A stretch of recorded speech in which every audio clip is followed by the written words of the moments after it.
Welcome to Growth Colony, Australia's B2B growth podcast. I'm Alex Hipwell. Each episode, we bring you B2B founders, CMOs, marketing, and sales leaders to find out what makes them successful and what's behind their failures. Let's dive right into today's episode. Hello, everyone. Welcome to another episode of Growth Colony. I'm Shahin Hoda with X Growth, and today I'm talking to Dale Beaumont, founder and CEO at Business Blueprint, about where should companies start when it comes to building their marketing tech stack. On that note, let's dive in. Dale, thanks for joining us. Yeah, looking forward to chatting. No, same over here. Tools are always fun to talk about, and I'm looking forward to it. Now, for those who might not be familiar with yourself or the Business Blueprint, can you give us a quick background and intro? Yeah, so I've been in small business for 20 years now. Started when I was 19, building businesses ever since. But for the last 11 years now, I've been running a company called Business Blueprint. And my goal was to teach other entrepreneurs and business owners how to better use technology in order to improve their business. So started that in November 2009.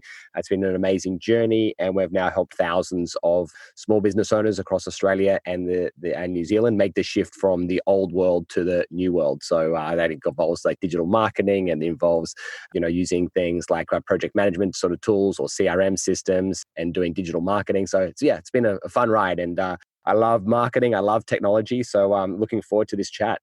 Yeah, for sure. And we were talking just a couple of minutes ago about some of the posts that you have and some of the discussions that you have around tools. And I was like, you know what? I love it. I love the stuff that you talk about. And whenever I see a post on LinkedIn from your side, I'm like, all right, what is this tool now that Dale is talking about? So I'm very excited about it as well. How did you get started? How did you get involved with tools and building tech stacks in the first place? Yeah, well, I think that because I was sort of born in 1981, so I was the first kind of generation that grew up with computers in their home and computers in their classroom. And so because of that, I just kind of like technology was, I suppose, part of growing up. And so when I started business, someone said you should have a website. So I was like, okay, I'll figure out how to get a website, or I wanted to start selling. I had an ebook and I wanted to start selling it online. So I've, figured out how to start selling things online. This is like in 2001. And so it just kind of like, came to me, not that I'm a super sort of like, I'm definitely not a developer or anything super technical, but I just basically realized technology was going to be the future. And so I just was just like an early adopter. And then so when I started, doing all these things like sending out, it seems so basic now, but I had autoresponder, emails in the early 2000s, and being able to later on, embed videos, into sort of marketing. People like thought that I was like a magician, like, oh my gosh, wow, how are you doing all of these things? Just amazing. Like, can you teach me? And then, there's of course, Google AdWords and Facebook and all these kind of like new platforms. And what was back then was the yellow pages, and people were realizing the fact that, that was kind of like dying, and all these new digital platforms were taking over. And so I had a lot of people, like at the time I was like 27, 28, and a lot of people were reaching out to me saying, and these are people that are way older than me. There's people in their 40s, 50s, and 60s who are successful entrepreneurs saying, hey, can you teach me how to use this technology stuff? And so I was like, okay. And so that's when I started running an event called The New Rules of Business, where I would teach people how to make the shift from the old way of doing things to the new way of doing things. And it just kind of took off, and there was like thousands of small business owners that were coming along to my events to hear from this kind of like, young guy about how to kind of harness the power of technology in order to grow, a fitter, faster, more profitable business. Right. I mean, 2001 autorespons, that is superpower, sir, back then. That is, I love that from 2001, 2002. That world was different than 20 years ago. There's a lot of the stuff that we use right now. It was not they were not a thing, right? Facebook and Google, and Facebook wasn't even founded. That's crazy. And it's crazy to see how far we've come and how mature that space has got. I always look at I always forget its name, but the diagram of all the tools, all the tools that get introduced every year. And it was like 100 at the beginning, and then 200, and then 500, and then 1,000. And then I don't know where it's at right now, but it's just amazing to see that transition and the growth in that space. And it's I mean, I feel like today it's even harder to navigate that space than it was before. What do you think?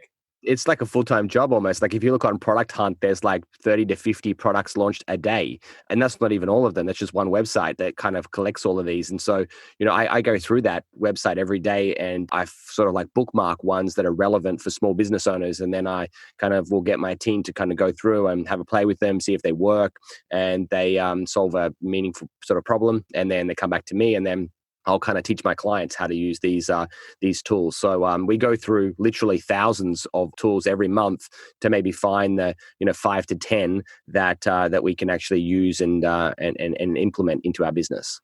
I love that. I love that. That just keeps you at the edge frontier of what's coming out, especially Product Hunt, keeping a close eye on that. Okay, let's dive in. Let's say I've started my business, or I'm a new marketing hire, right? I need to start to create some order around a company, introduce some tools, mature the tool stack. What do I need to keep in mind? Like, where do I start? What are some of the key tools that I have to start looking into?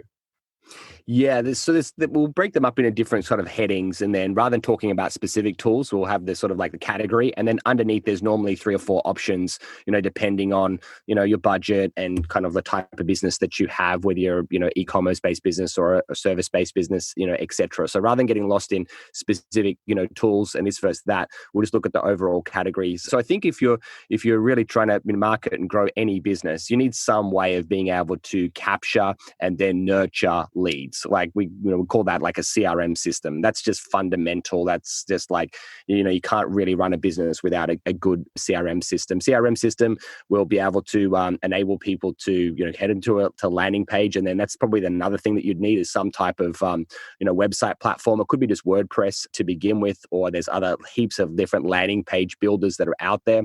But you're basically going to send traffic to a web page, and that's going to have an opt-in form that goes into your CRM system that will enable you to launch, like what was I was talking about before, those autoresponders, those follow-up emails. In those emails, you probably want to have some videos as well. So then you need somewhere to kind of store and host your videos. So that could be YouTube when you're starting. So that's not a major expense. And then what you're going to need to do is probably start, getting people on the phone and making calls, depending on what type of business you're in. Some people can just buy online, and that's great, but then you'll need some type of phone system. And so now, rather than having physical, phones, we've already got a computer, we've already got a phone. So now we can actually we don't sort of necessarily recommend, using your mobile phone number to make and receive calls, because that doesn't scale. But you can use a system like Dialpad, and Dialpad is a cloud-based phone system which turns your mobile phone into a landline sort of like phone system. So people can call a local number and you can answer it as a local number. You can make outbound calls as well. And then when you start having a team anywhere in Australia or anywhere around the world, they can all be networked to your phone system. So definitely you need a CRM system. You need some way of being able to make phone calls. And then there's a whole bunch of other things as well, which we can look at, like planning out your content. So there's content planners, there's social media schedulers, there's tools around what you're going to use for graphic design, where you're going to host your videos. You may need 2 different systems to talk to each other, so therefore you might need some type of integration software or automation software like Zapier, for example, document management, lead tracking, and project management as well. So we can kind of deep dive in any of those sort of topics. That's just the kind of overall categories of kind of like what makes up the tech stack in terms of different layers, and then you kind of need to decide which tool in each of those is going to be right for you. All right. So I got about 10 categories over here, right? So we talked about CRM, we talked about web, kind of auto-responding marketing automation, if you want to call it, platform for hosting your video, managing your videos, calls, content management, social posts and social, if you want to call it social management, social post management, graphic design, tool for integration, and document management. Yeah. Before we kind of dive into some of these, actually, you know what? Let's dive into one after another. And then what I like to do is I would like to understand, where do you see some of the more common gaps in businesses? Like, what in these 10 categories, you're like, what? We usually see this being a big gap. So I want to come back to that later. Let's talk about that. So CRM is kind of the heart of the business, right? So everything kind of revolves around that. What are some recommendations around CRM implementation that you have? Yeah, there's so many different CRM systems that are out there, and you want to find one that's going to offer you, the features that you need as you're going to grow. Because it's not just when you have thousands of contacts and you have hundreds of different fields. It is a bit of a pain to move from one system to the next because you've got so much data in that particular system. So it is one that you're not going to think about it for months, but you definitely want to put a few good hours worth of research into choosing the right one for you. For most businesses, the two that were our favorites that we love the most would be Ontraport and another one would be Active Campaign. They're two really good CRM systems that are really good all-rounders. And those systems are kind of designed if you're doing things at scale. So if you have, say more than 100 leads that you are kind of like working at any point in time, 100 up to 100,000, right? You have like you're building things that sort of scale, then that would be the right type of system. The other kind of like system would be if you're doing maybe enterprise sales and you've only got like 30 or 50 potential targets, like you're doing, and everything is very bespoke, everything is one-to-one, every email you're sending, is kind of customized. You're not sending like these broadcast type messages. Then a CRM system like Copper, which integrates really well with Google and G Suite, or another one would be Capsule, which is kind of like the baby brother of Copper. They would be really good systems if you are if you're sort of got a high ticket price and a relatively low number of customers versus a lower ticket price than hundreds or thousands of potential customers.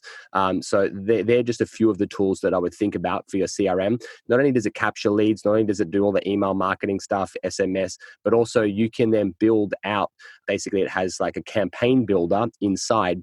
So you can then start to build marketing automation, and that's where you set up a whole series of funnels or campaigns, and then kind of like think about like going to Disneyland. That people will kind of go on rides and they'll kind of like have an experience, and then they'll be going on to the next ride and they'll have an experience, all to kind of designed to get people to move further towards making a buying decision. And then once they've bought, you'll have a campaign to actually onboard them, and you might have another campaign if they want to cancel, and you might have another campaign if they want to upgrade, or another campaign if they refer a friend. And so what you basically do is you go into your CRM system, you click one button. If someone says, hey, I'm thinking about going on hold, you'll go, okay, look, let me send you some information. I'll tell you more about that and what we can sort of do to support you during this time. Click a button and then boom, it fires off a whole series of steps. And what's great about it is it's dynamic. So based on their actions or inactions, that determines what happens next. And the whole thing is basically automated. And if they do the action that you want,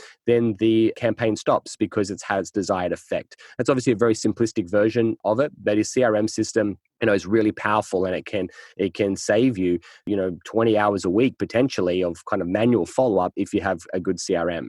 Gotcha. Yeah, and that kind of covers, I feel like 2 points, right? Where we talk about CRM and kind of autorespond / marketing automation.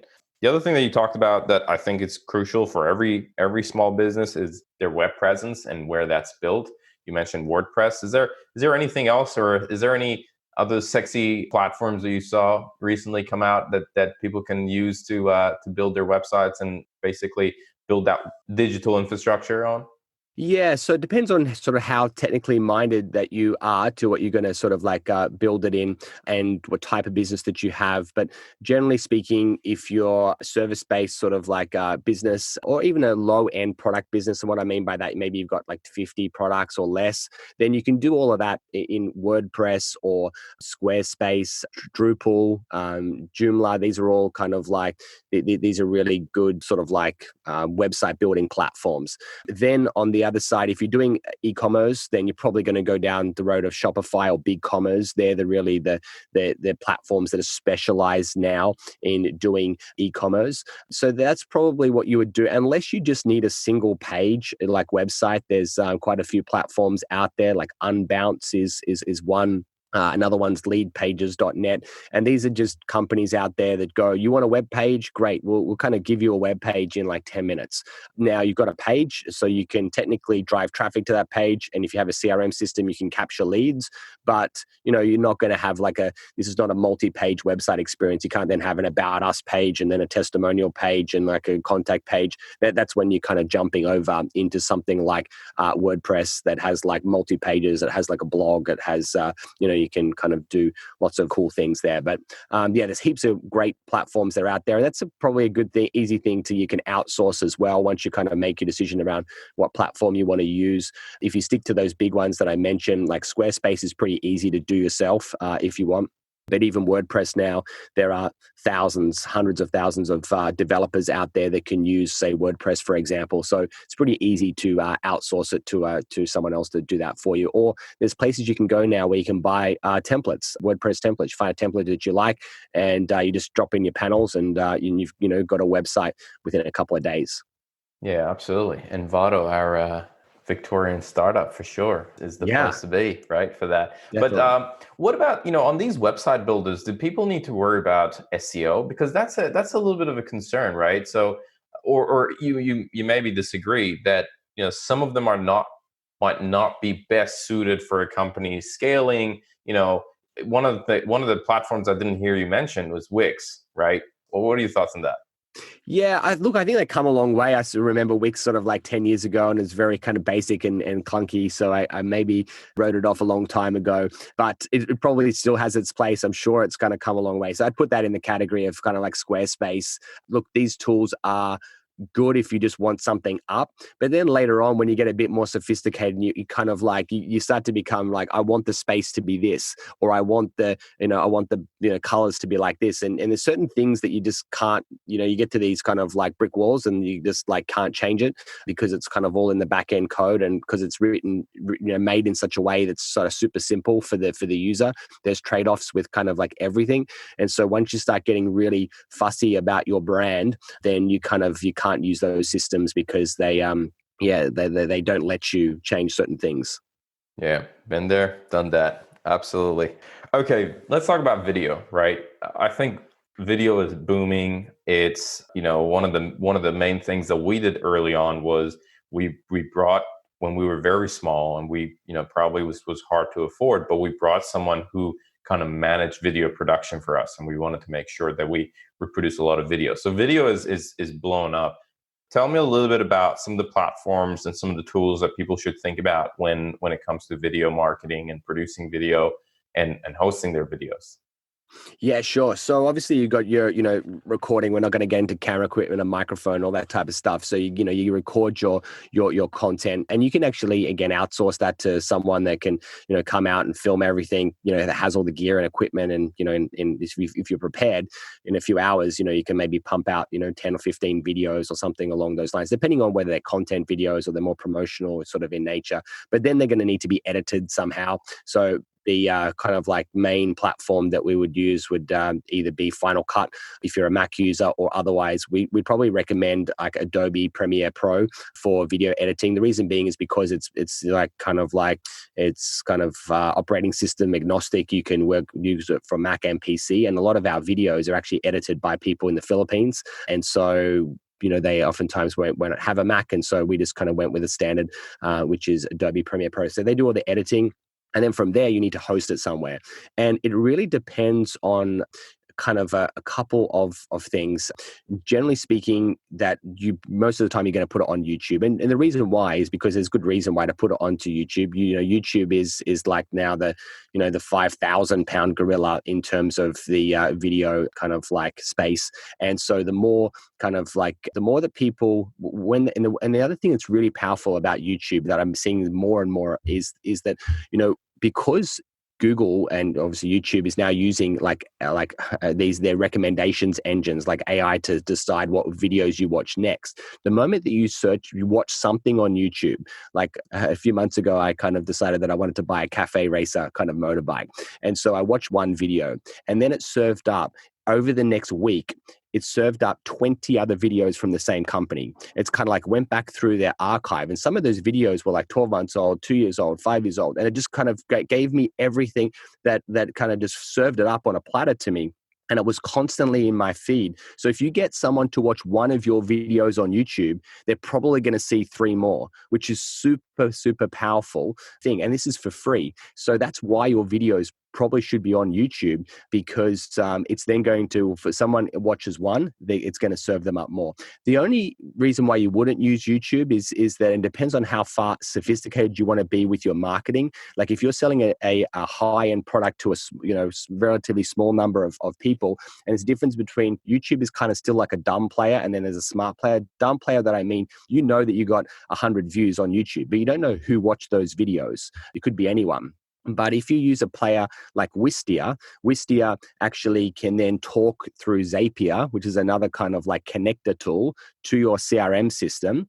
And then you can actually know which of your customers watch that particular video. So if you send out a video to like 50 people, and then you can actually say, when someone's watched more than 80% of this video, let me know. And it knows who's watched it and actually sends you an email to say, this person just watched 80% of your video. And so that would be a perfect moment to pick up the phone and say, hey, I just wanted to give you a call just to check in and see how you are. And they're going to say, oh my gosh, you wouldn't believe it. Like 2 minutes ago, I was just watching a video. And you're like, oh, wow, what a coincidence. That's amazing. Well, seeing I've got you on the phone, what did you think? And so this is where you can actually take a decisive action at the very moment that someone is fully engaged with your content. You can't do that on YouTube. You don't know who watched it. You know, people watched it, but you don't know who. But if you're using Wistia, you can actually pinpoint the person. It tells your CRM system and it fires off an alert to you to take an action when someone's most engaged and most likely to buy. Yeah, gotcha. And that's so important. And again, today it feels like the same superpower of an autoresponder in 2001, right? It's in the same category. Do you ever find yourself stuck with a B2B problem? Need a second opinion on your next campaign? Or looking for some feedback on that piece of MarTech you're thinking to purchase? Well, that's why we created the Growth Colony Slack channel. This Slack channel is like a small dinner party where you get to meet and mingle with B2B professionals, hear what others are doing, and keep up to date with the latest B2B trends and news. You'll also get access to a range of exclusive content from our podcasts, webinars, and events. The best thing about it, it's all free. If this sounds interesting, head over to growthcolony.org/Slack and sign up. That's growthcolony.org/Slack. The fifth one I got written over here is calls. Hit me up with that. So, I mean, you kind of talked about that, the fact that, you know, it allows you to scale and allows you to do outbound calls, and it integrates with your CRM, and you record everything, and everything gets documented. And with it, especially if you have a larger team. Is there anything else on calls that you want to mention? Yeah, so you'll need to obviously pick up the phone and talk to certain people depending on what you're selling. So you'll need to have, you know, a number. You might even want to have different numbers in different countries as well that all kind of redirect to one kind of like, you know, one operator. But then if you're not there, you can actually flick a switch and it can be redirected to someone else. And then you can decide, like, you've got all the features to say, I want this to ring 3 times. And if it doesn't, then call this person. And then if it doesn't answer, then I want you to take a voicemail, and that voicemail gets emailed to you. You can transcribe all of your calls. You can have all of the transcriptions go into your CRM system. So it's just so many really cool things. So yeah, I think we've covered that one. But the system that we kind of use is called Dialpad, and that's what we use to kind of like scale all of our our phone calls and inbound and outbound. Gotcha. All right, let's talk content and content distribution. So I feel like you tell me the content component, social, which is kind of distribution of content, and then graphic, which is kind of designing the content, could go in one bucket. What do you think on those 3? Yeah, so you there might even be a few different marketing tools that you'll use depending on what your marketing kind of like strategy, is. If it's content marketing, we'll get to that in just a sec. Or sometimes people are kind of like finding email addresses through LinkedIn. So there's a thing called Wizard that kind of like you can go through and you can export, data from LinkedIn. There's other tools out there called a Mailshake, where if you're scraping data from somewhere and you've got a list, then it can actually send out these messages to people without putting them into a CRM, which you're not allowed to do. You can't just scrape data and put it into a CRM and do mass market broadcasts, but you can use systems like Mailshake and GMass that actually send out these emails manually, but they're still like automated, but it's using software to send them out manually. So you're not kind of like breaking any rules there. So there's a whole bunch of different sort of tools that you'll use, PR sort of tools and things like that as well, depending on what your marketing strategy is. And now, if one of your other strategies is content marketing, you need some way of planning out your content that you're going to be sharing. So a couple of ones would be, you've obviously got like Google Docs or Google Sheets, but a more sophisticated version of that is Airtable. Love Airtable. It's a fantastic tool. Won't go through it all. You can Google it and you can check out Airtable. That's for your content, kind of planning out your content. Then once you kind of got your content planned out, then you need to schedule, your posts. So the one that we used to use is called Buffer. Buffer's great. And again, you can check that out. I won't kind of like explain it here. But the problem with Buffer is it didn't kind of link with Instagram and Facebook stories, and stories are now becoming quite big. So we found another tool called Whoop Social, WOOP, and that kind of manages all of our kind of like outbound social media posts. And it can also manage some of the, comments and stuff that comes in as well. And then you've also got your sort of like, digital marketing platforms as well, if you are starting to do some paid ads. So you've got obviously the Google Ads platform as well, and then you've got the Facebook Ads platform if you're doing any form of pay-per-click. When you're designing ads, of course, you need copy. So you'll probably engage some type of copywriter on demand, or you write the copy yourself, and then you'll need some type of visuals, and the visuals will either be still graphics. So you probably use something like Canva, or if you want to outsource it, there's like services like Design Pickle or Many Pixels, which do the graphic design for you. And then you also may test between doing video ads as well. And we've already spoken about video before as well. So yeah, that kind of ties all that stuff together about all of your sort of like outbound content marketing. I love it. I feel like some people who might be listening will be drinking from a fire hose. So just all this golden nuggets being dropped. Okay, that's cool. What about, you talked about the challenges with Buffer and scheduling for stories. What has been your experience with LinkedIn? Because we tested, I think we tested Buffer, and we were very disappointed about the results of it. Like, LinkedIn definitely deprioritized the posts that were coming from a social media scheduler, and we had to go back to manual, and then all of a sudden our impressions went up again. So have you come across anything? I don't know if you've played in the LinkedIn game. I know you post a lot, but what are your thoughts on that? Yeah, it's a really interesting one because sometimes we've found the same thing before in the past, that Facebook was deprioritizing things that came from, we used to use Hootsuite, a long time ago as well.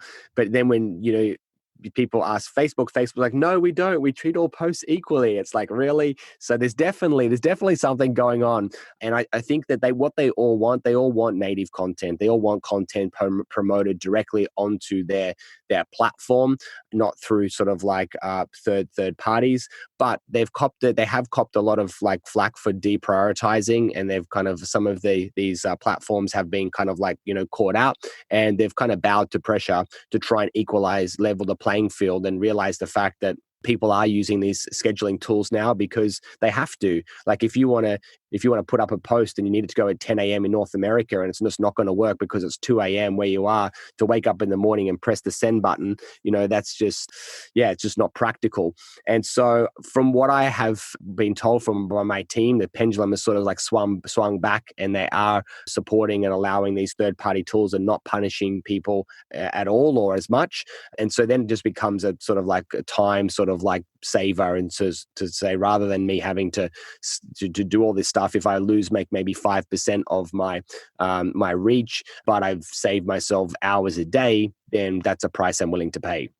Yeah, you save yourself waking up at 4 a.m. in the morning for a post. That's 5%. That's worth it. Okay. All right. Now, let's talk integration. I think this is also a very sexy piece of tech that maybe not a lot of companies are using. You mentioned Zapier. You meant there are a couple other ones out there, but tell us a little bit about that. Yeah. So when I obviously talk about marketing and these marketing sort of stack or these tech tools, there's always someone in the audience that comes up to me at the end and says, "Isn't there just a program that does all of this thing just in one?" And it's like that just doesn't exist, and it will never exist, because in order for something to do, in order for a product to do something really well, it can't do everything. Otherwise, it just would just like not work. So there is no one system that does it all. So you do have to, like I've said, find 3, 4, 5, 6, 10 things. Eventually, when you get big, you probably got 10 tools, and then you will need to pass data from one tool to the next, or to have them, sort of sync up context or records or things like that. I mentioned one before, which was a classic from Wistia, which is a video hosting platform, to your CRM system, because we want to say, if John watched my video, I want to know about it so I can then follow up John. It's pretty kind of like an obvious thing that you want. Now, you can't, they're two different systems. Your CRM system, say Ontraport and also Wistia, one's a video platform and the other's a CRM system, but they share this common person, which is John. So how do I get the details from Wistia into my CRM system? Well, thankfully now, in the past, you used to have to kind of use things called APIs, which send it, and it would involve you having to know how to code these connections. And that was a kind of a limitation. So some great companies have popped up in the last 5 years. One of the biggest ones is called Zapier or Zapier. There's another one called If This Then That, and a few others. But for the more kind of like business purposes, we'd recommend Zapier. And basically what it does is you just go in, set up a Zapier account, and then all these tools, and there are thousands of tools that are already there. They all just go, let's just, rather than having to all integrate with each other, which is going to take us all forever, let's all integrate with one, which is Zapier, and then everything can talk to everyone. And so what happens is that you go in, and without being a coder, you can actually make this one talk to the next one. And they've got these little things, think of them like these little mini recipes or formulas that are already pre-built, and you just select them on the drop down, and it says, okay, when someone watches a video over here, fire a tag here, and you go yes. And so you just then basically you can pretty much do it yourself, or you can outsource this to someone for $100 or so. They can kind of easily, if they're familiar with Zapier, they can build this for you very, very easily. And then once you've done that, there are literally millions of different things that you could do. If you have like transcripts, I want the transcripts to go into my CRM system, or if someone downloads a proposal, then put a calendar appointment in my diary the next day to follow them up. There's just heaps of different things that you could do. If someone doesn't show up for a meeting, I'm going to fire a tag that's going to send out an SMS. So you'll kind of like start to then develop this awareness of going, I'm doing all these things. You're not even aware of it, but you're doing so many things manually right now, or you're having to remember to remind yourself to sort of do things. And that's just, brain just forgets a lot of stuff. And that means that opportunities, slip through the cracks, and we miss out on business. But once you then start building these automations, it just takes the pressure off your brain, and it just makes sure that stuff can actually get done. Makes life a lot easier. Okay, we got the last one, and you kind of mentioned it, and that's about document management. You mentioned proposals. Give us the spiel on document management. Like what do we need to think about when it comes to document management in terms of tools? Yeah. So in terms of just all of the internal documents within a business, you're probably going to be just using Google. Google has Google Docs, Google Sheets, Google Forms, and that's all of the kind of the internal stuff. Sending out Google Docs to clients for a formal business kind of proposal, it's going to look like a document. It's going to look pretty boring. And so, but for internal stuff, that's great, and it's collaborative, and so we love using Google internally. But for outbound stuff, then you're going to need some type of proposal software. So one of the biggest ones is called Proposify, or I think another one out there is called Better Proposals. And this is whereby you can kind of go in and put in all of your information. You could have an About Us panel, or you could have a Reasons Why panel, or you could have a pricing panel, and you basically then kind of set up this proposal template. And then when a new client comes in, you kind of go in and you might change the name, and you might go, I actually want to move this panel up, or I want to change the pricing, or I want to add in a couple of new testimonials that are relevant for them, in their industry. Then you click save, and then you send it to them. And again, what will happen is you can link Proposify to your e-commerce system. And so what will happen is whenever someone downloads your proposal, you get an alert. They've just downloaded your proposal. They've clicked on it. But you also get some amazing analytics. So they spent 30 seconds on it, or they spent 30 minutes on it, or they opened it once, or they opened it 20 times, and they also how long they spent on every single page. And so you can start to get some really good insights and analytics around your proposals, to the point whereby you can also then have people signing up to join, and then from there even go to an order form where they can punch in kind of like details. And then of course at some point we haven't sort of touched on this yet, but you need a way of taking money, which isn't kind of marketing, but it's where the kind of marketing ends, which is when you make the sale. And that's where you need a way of being able to get people to buy. And so the kind of the big player in this space is Stripe, and Stripe would be what you're going to do to start sort of take payments. And then in terms of document sign off, depending on the kind of level of sophistication that you need, Proposify does have people sort of being able to sign things off, but then you might have contracts, and that's where you could use something like DocuSign or HelloSign for making sure that people then agree to your terms of service or contracts if you have them. And this is the last thing that I quickly want to sort of touch on. Like one thing that is kind of all of this stuff is then some way of just managing all of this stuff. How do you manage everything? Well, you need some type of project management tool or task management tool. And so that's where a tool like Teamwork or Asana or Monday.com, these are basically the tools that you would need to kind of manage everything, every sort of to-do in your business. So that may be even a good place to start, like get a project management tool, and the project management tool you put in, get a CRM, or get this, or get this, or get that. So that way, because we've already gone through like 30 or 40 things here, how do you remember them all? Where you put them all into your project management software, decide on what your priorities are, decide who's going to do what, and then you just get busy and get them done and then tick them off. Yeah, that's a really good point. Start with that project management tool and then go from there, because there's a lot of tools here, right? And one could become, especially a small business or a small business owner, or the first marketing hire or whoever it is, could get overwhelmed pretty easily, pretty quickly. So taking that approach of start with the project management tool and then go from there. What would you say is it probably the next 3 tools that somebody needs to look at after sorting out the project management?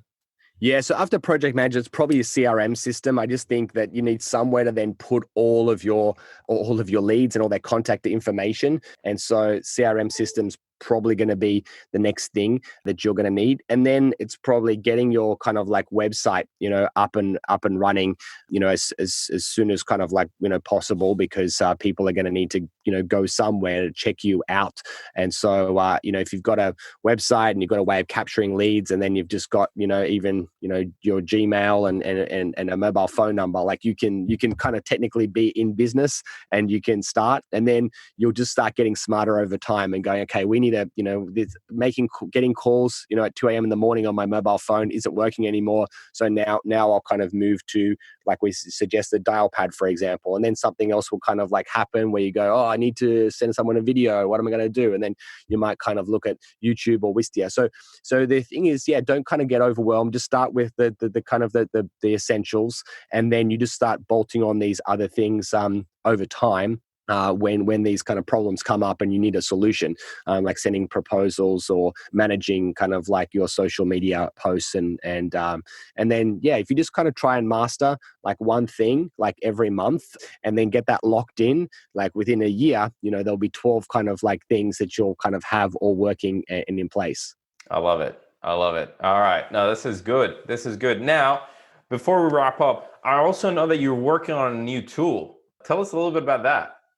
Yeah. So one of the tools that that we've developed was actually a solution to a problem that we were experiencing, because we were sending people sort of documents and they look great on a computer, but they look absolutely terrible on mobile phones. And if you've ever, received a pitch deck before, or, some type of a magazine sort of style document on a mobile phone, the text is tiny, you have to pinch and scroll, and it's just like, it's a really bad user experience. So we created this bit of tech ourselves, which is called mobimag.co, and it enables you to create and to basically send people documents so that they look amazing on the most important device, which is a mobile phone. And you can, so it's great if you have like a digital magazine, or if you have some type of newsletter, or you're sending people proposals. You can also embed videos into there. You can embed podcasts into it as well. So it's a really cool platform. So yeah, check out mobimag.co and you'll see all the information there.